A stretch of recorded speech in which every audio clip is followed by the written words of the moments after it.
Parapapam, pam, pam. Sí, ¿Cómo te gusta la presentación, me encanta. Espero que te guste más mis columnas La música. de músicos.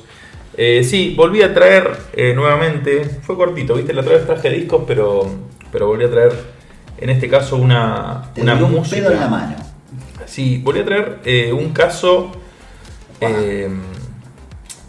quizás de alguien que inició un género, quizás sin saberlo. Siempre la primera o el primer. No. Vamos a ver cómo los causales y las casualidades de la vida van llevando, ¿no? Para que alguien que ya de por sí es muy inteligente, muy grosso o tiene muchos dotes, pueda laburar también en algo que a futuro básicamente va a marcar el ritmo y el estilo de la música del futuro, de alguna manera. En este momento decimos de la actualidad, porque estamos hablando de quizás los inicios de la música electrónica. Epa.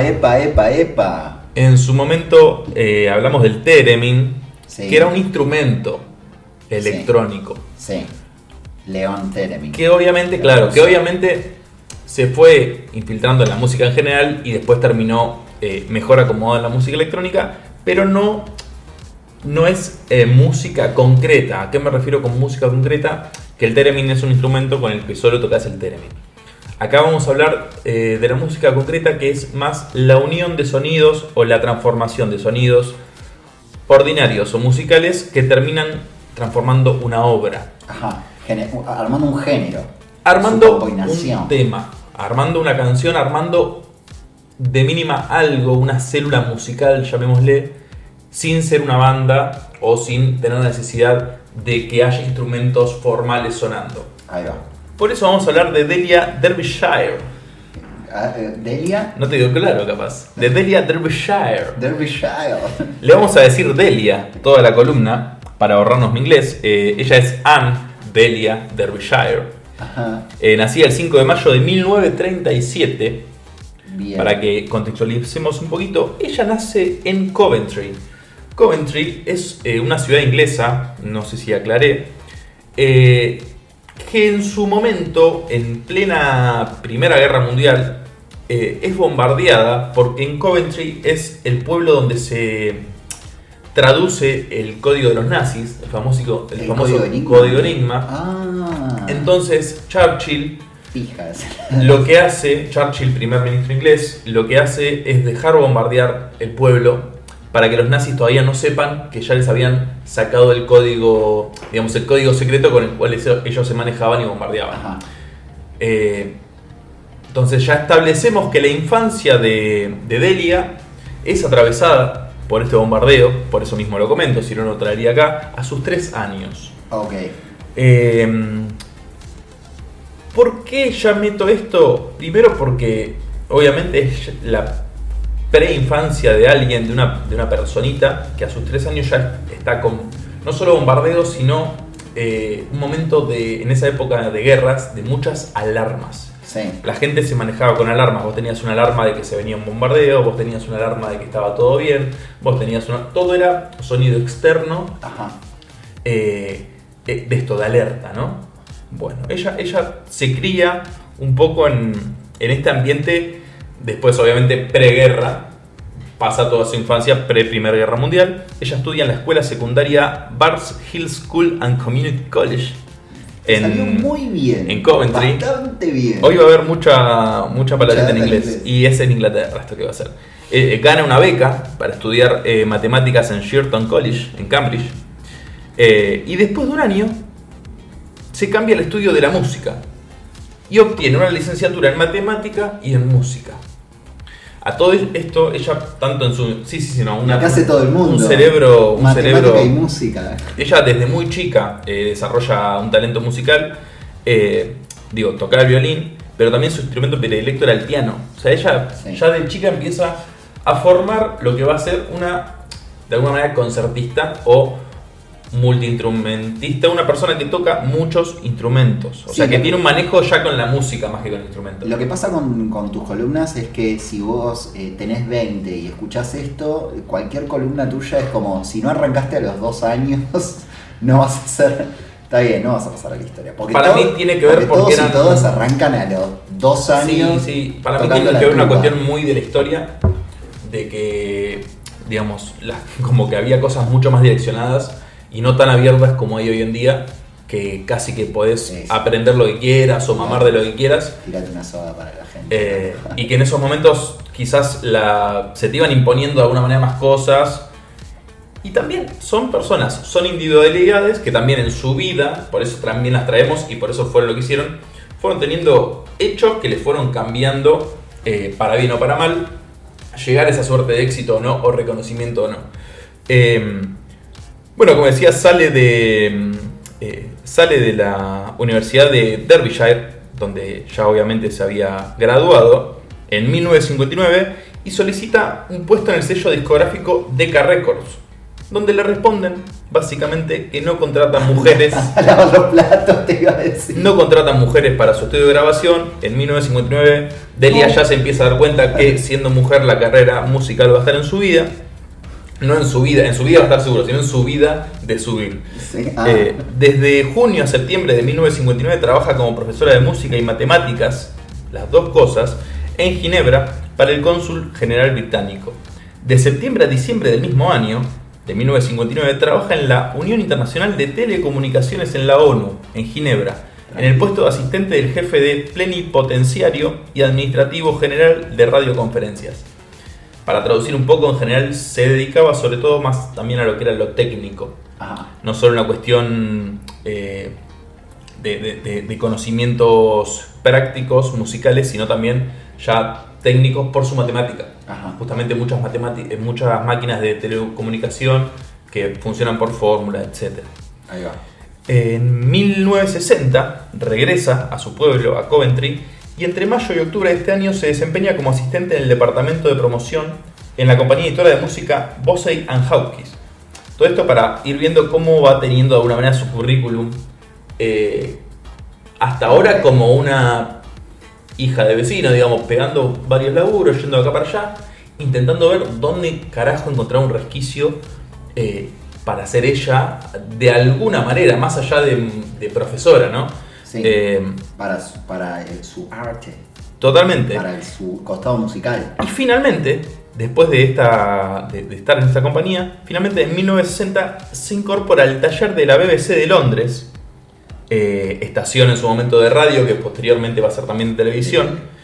Exacto. British Broadcast Company. Se incorpora como asistente de gerente de estudio, destacándose por su facilidad para encontrar extractos de música orquestal mediante el estudio de los surcos de los discos de acetato. Toma. Y por su comprensión instintiva del sonido. O sea, para traducirlo de nuevo, la contratan porque era una genia. Sí. Insisto, ya tenía un trabajo muy fino a nivel esto de los discos, de nivel no de edición, sino que, bueno, es medio engorroso explicarlo, pero ya tenía un manejo técnico musical. Ya no solo la música y no solo la matemática, sino que ya lo había unido. Veía la música a través de los surcos de los discos. Totalmente. O sea, veía la Matrix en los vinilos. Totalmente. Y a la vez había algo ya hasta natural en ella. Digamos, no nos imaginemos, ¿no? Alguien escuchando algo y sacando una libreta y anotando números, sino que ya había también podido adquirirlo en su vida y como tenerlo como un sentido más, de alguna manera. Ya ubicada en la BBC, hay que aclarar también que más, sobre todo en esa época, la radio fue un eje en su infancia. O sea, ella como que de alguna manera entra a laburar en lo que fue el primer medio de comunicación que conoció en su vida. Claro. Hasta ese momento casi el único, obviamente el diario, pero nos referimos a algo auditivo, justamente para alguien que le gustaba lo musical. Y vuelvo a lo mismo. Las alarmas y las sirenas por las radios de los bombardeos. Un sonido que para mí subconscientemente marcó mucho, lo cuenta ella misma en un documental que voy a recomendar también, marcó mucho toda esta época tan sonora y explosiva de su infancia. Yo creo que algo le dejó inconscientemente de alguna manera. Mucho punchi punchi. Ella entra a la BBC. En 1958 nace de la mano de un grupo de productores y directores de la cadena BBC el taller radiofónico de la BBC. Y esto va a ser un poco el huevo que va a explotar la gallina de Delia, ¿no? El taller tiene como principal objetivo ser un lugar de experimentación sonoro de bajo costo para los nuevos radioteatros y producciones televisivas de la BBC, las cuales contaban con nuevos estilos de escritura, con escritores de moda, y necesitaban una nueva, como una renovación sonora de lo que era presentar estas series. Claro. La BBC quería tirar manteca al techo. O sea, no hay mucha vuelta que darle. Estaban explotando el medio, estamos hablando de los 60, ya la televisión había suplantado la radio, claro. La había ya pateado ya televisión a color, si no me equivoco, mezclaban blanco y negro y color todavía, y se une a este taller entre 1962 y 1963 para una comisión Tiempo en nuestras manos, que solo le permitía estar un máximo de 3 meses en el taller. Tiempo en nuestras manos era el proyecto, digamos, una de las series que iban a hacer la música, ¿no? Entonces dicen, bueno, 3 meses. Sin embargo, Delia estuvo en un periodo de 11 años trabajando en el taller de la BBC. ¿Qué pasa? Empieza a tener un manejo de la técnica muy grande porque aparece la cinta. Ajá. Toda esta explosión de la BBC y justamente de este taller radiofónico es porque aparece la cinta, y con la aparición de la cinta, la posibilidad de variar los sonidos y lo que se escucha. Vos con la cinta podías pasarlo para atrás, vos a la cinta la podías cortar, vos a la cinta le podías pegar algo arriba, vos a la cinta, claro, etcétera, etcétera. Cosa que pasaba en el cine y en la música todavía no. Claro. Porque seguíamos con el vinilo, acetato, no existía este nivel de grabación, digamos. La gran bomba y donde empieza, se puede decir de alguna manera, la carrera de Delia, es cuando aparece una serie llamada Doctor Who. La primer Doctor Who, una serie británica, que lo mismo, la BBC sabía que de alguna manera iba a ser un éxito, o si no, tenía que ser un éxito. Sí, después te la pasaban. Claro, por todos lados, para lo que toman a este equipo de radiotratos y dicen, bueno, muchachos, hay que hacer esta obra. En un primer momento no se iba a hacer cargo de este centro de telecomunicaciones. Vuelvo a lo mismo, las casualidades que se dan en la vida de las personas, más allá de que sean genios o no, se termina haciendo una serie de movimientos en la BBC que les terminan dejando el trabajo de la cortina, de la presentación y la cortina de Doctor Who, justamente a este centro de la BBC en el que estaba Delia. Delia lo que hace es juntarse, porque ¿qué pasa? Tenía como referencias abstractas, o sea, tipo, le decían como que tenía que sonar a burbujas en el viento, nubes de viento, digamos, como, ¿entendés? Sí, querían flashear. Claro, exactamente. Entonces, para poder crear la pieza, hay dos cosas. A Delia le llega una melodía, una música, digamos, establecida, formal, pero ella lo que hace para generar estos efectos tan, viste, medio oníricos que querían es creó cada uno de los sonidos que suenan en el tema y grabó cada una de las notas por separado. ¿Qué? ¿Me explico? Sí. Para esto utiliza varios instrumentos, los que graban en las cintas, y después los modifica con distintos métodos. O sea, ella lo que haga, por ejemplo, uno de sus instrumentos, por decirlo de alguna manera, eran botellas llenas con agua a distintos niveles, y que esos niveles generen notas. Okay. Esa era como su base en general, pero después era vía libre.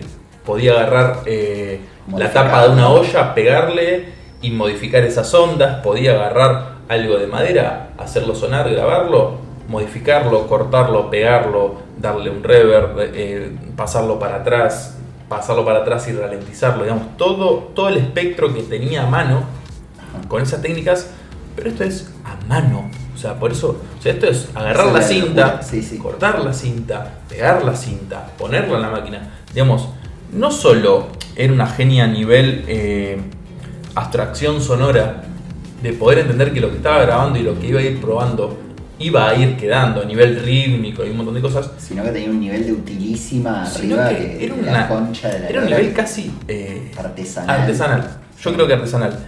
Como matemática, y se podría decir como artista, cabe destacar que también post Doctor Who, o sea, bueno, Doctor Who, el tema es un temazo, lo dejamos el link abajo, acá en el video para que lo puedan escuchar. Después también hace la presentación de algo de Doorman o algo así como la serie, algo así como El Hombre de la Puerta, o el hombre, que bueno, tenía como juegos de sonidos con golpes de puerta. Y eran distintos golpecitos que iban haciendo una cuestión que revoluciona de alguna manera lo que son las intros de las series. Y también con Doctor Who se podría decir que es la primer obra de música electrónica, volviendo a lo que dije antes. Música electrónica pensando con música sampleada. Ajá. Se podría decir que es la primera pieza. No digo que es la primera para no arriesgar, pero yo creo que la primera. Bueno, después como dije sigue con la de esta de Doorman. Y ella, ya adentrándose directamente en sus composiciones, porque también en un momento, o sea, imaginémonos de pasar de estar 3 meses que iba a laburar, estuvo 11 años. 11 años, sí. 11 años, o sea, se va recién en los 70. Ella empieza a hacer composiciones propias, o sea, se quedaba de noche en el estudio y dicen que iban el otro día y había hecho una cinta kilométrica que cruzaba 3 estudios, porque había estado cortando y pegando, creando obras que, insisto, había cosas que ni siquiera eran pedidos. Claro. Era música incidental que ella hacía. Algunos eran pedidos, pero se cebaba y los hacía de 4 horas, digamos. Llegaba... Le habían pedido 30 segundos. Exactamente, digamos. La tocó totalmente la técnica y yo creo que le dio como este poder de modificar y de mover los sonidos a su manera. Ajá. Para esta mente, que insisto, creo que había algo en su inconsciente respecto a los sonidos. Y también algo de sonidos que generan cosas. Porque Delia lo que vas a ver hacer mucho es paisajes sonoros en los cuales no en todos vas cómodo y sentado. Claro. Hay alguno que vas parado y agarrado del caño porque no sabes dónde estás. Claro, ella empieza a hacer, me gusta mucho la definición como escultura sonora. Ajá. Digamos, empieza a hacer esos paisajes que ella todavía no sabía que era música electrónica. Ella no podía decir estoy sampleando, porque no sabía claro. Lo que... O sea, sí sabía. Ella estaba haciendo obras, estaba haciendo música. Bueno, en la BBC lo que pasa también mucho es que no le dan ningún crédito a ella en general. Por todo exactamente, la composición se la atribuyen al músico de alguna manera. Sí le dan crédito como al centro ese de operaciones de la BBC, pero al radiofónico, pero a ella ni pelota. A la mismo, fábrica de botellas. Sí, el crédito le tiene la fábrica bueno, así mismo composiciones de ella de esa época salieron a la luz después, porque en ese momento salieron a la luz que eran de ellas mucho tiempo después de fallecida, porque no... En primer lugar le dijeron, Delia, ¿qué estás haciendo? Sí. Delia, para de gastar cinta.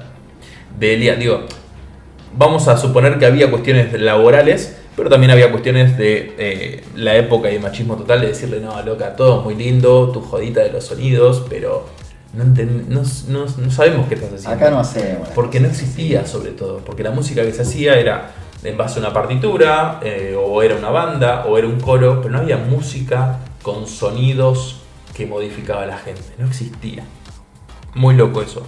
En el 73 se aleja de la BBC, supongo por todos estos líos y porque ya se empieza a encontrar otro mundo, también ella, digamos ya con un bagaje laboral bastante grande y yo creo que también no sabiendo para dónde ir después de 11 años en el mismo lugar, sí. Viendo que había cierto ninguneo, se une a un estudio creado por Brian Hodgson y Covent Garden, denominado Electrophone, donde colabora en la banda sonora de la película The Legend of Hell House, que acá también sigue con todo lo que es producción para película, radioteatro, trabaja como operadora de radio en una compañía inglesa de gas, y en el 73 se casa con un trabajador minero, un amor que queda ahí medio trunco, nunca se divorcia legalmente, así que queda casada para siempre con David Hunter.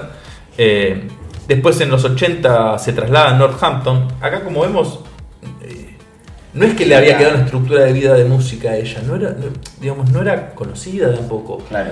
En un momento se pone un almacén en Northampton. Claro, se va a Northampton, a Coventry justamente, más que nada para estar cerca de la madre. Trabaja en una galería de arte por varios años. Y en esos años conoce a Cliff Blackburn. Cliff Blackburn. ¿Sabes quién es? Compañero de toda la vida. Él sí, más allá de no estar casado porque le había quedado el anillo anterior, comparte la vida con Delia hasta el final. En este momento ella todavía sin trabajar de nuevo en la música, pero sí siempre componiendo. Delia nunca, sí dejó a lo sumo de salir en algún tema de la televisión, ¿sí? Pero nunca dejó de componer. Eso hizo también que haya muchísimas obras de Delia.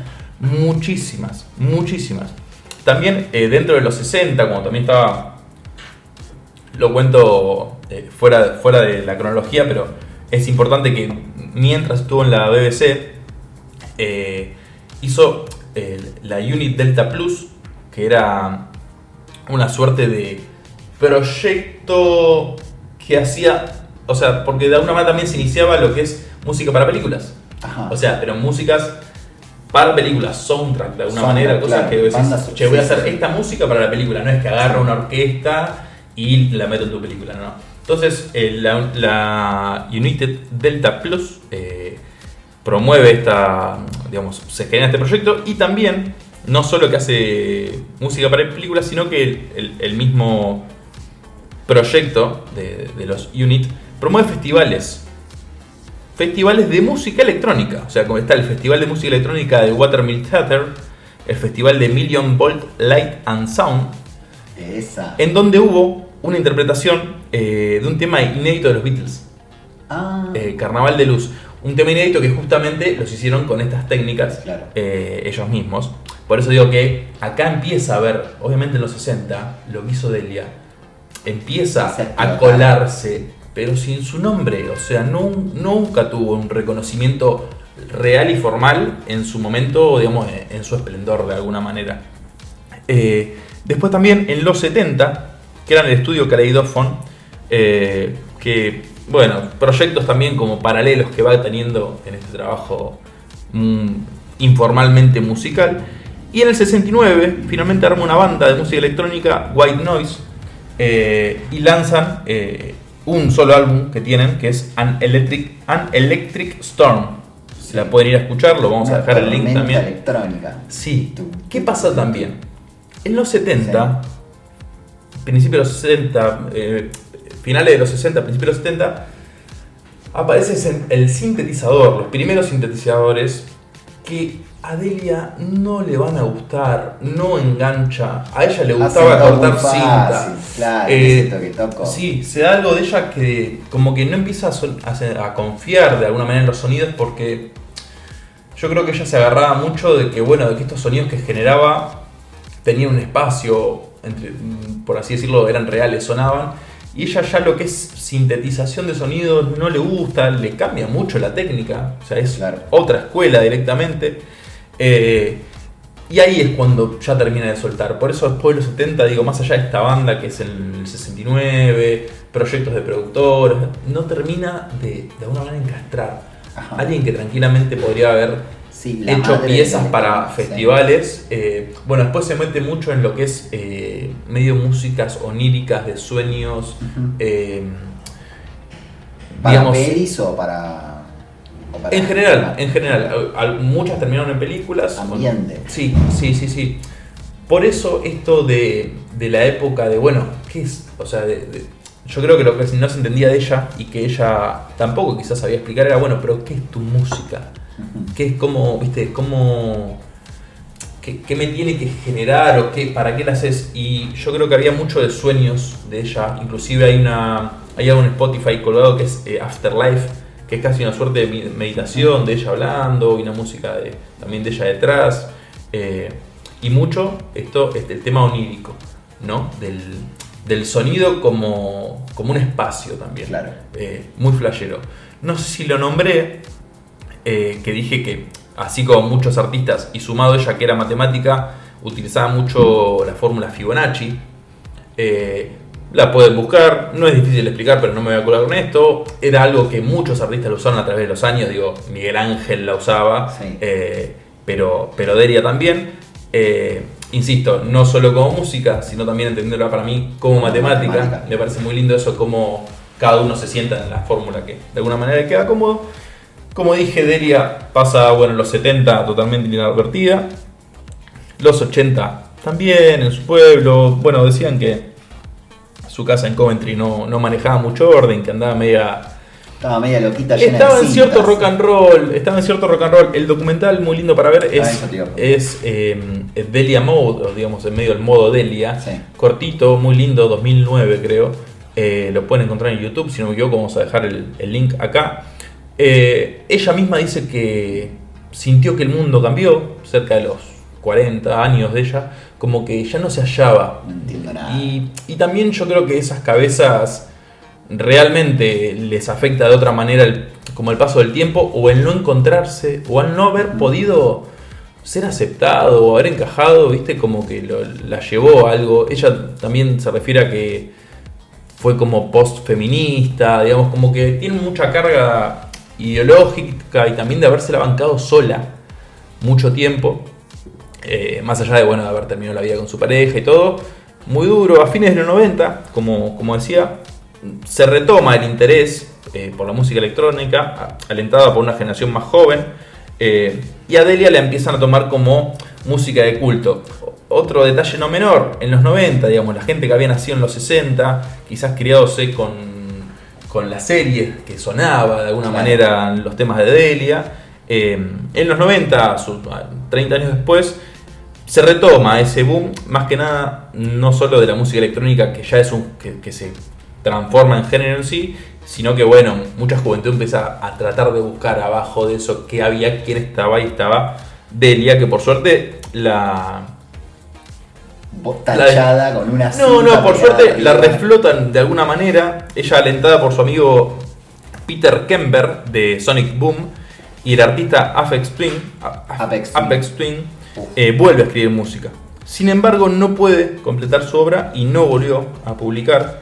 El 3 de julio del 2001, mientras transitaba la recuperación de un cáncer de mama, Delia fallece a los 64 de una insuficiencia renal. También para que veamos todo lo que hizo en 64 años, digamos, hasta tuvo de alguna manera, no el lujo, pero digamos, también se bajó de alguna manera de lo que había construido, pudo bajarse, quizás viendo cosas desde adentro, quizás no gustándole la escena donde se tenía que meter.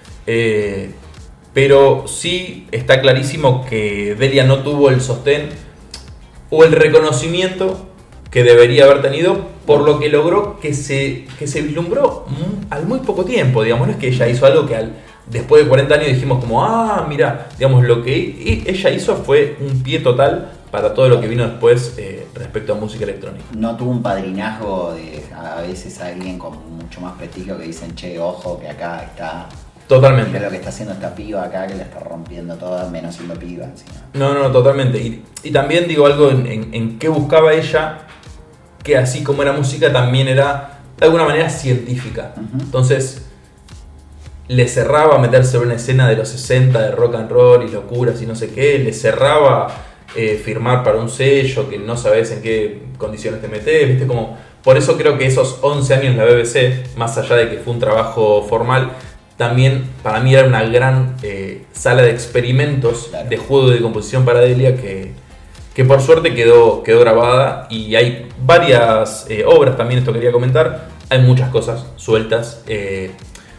La verdad que no puedo tener nada recomendado personal porque son todas cosas bastante abstractas. En general me gusta. Yo por acá en estas 5 horas de cinta. Tenés que saber que todo lo que vas a escuchar es en general casi todo distinto. Claro. Un sonido al cual tenés que adaptarte un poco vos. El sonido no se adapta a vos, digamos, sonido de cinta.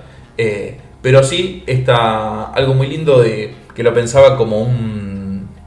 No tren fantasma porque no da miedo, pero sí esto, ¿no? De sentarte en un lugar que va a tener cierto movimiento y que te va llevando. Si pueden escuchar a Delia, quizás con los ojos un poco cerrados o meditando un poquito, les va a gustar. Bien, entonces ha pasado la gran creadora de la música electrónica. Exactamente. Y bueno, una creadora más, una de las otra pionera de la música que ha pasado por aquí, por Bunker. Un gustazo, Javi.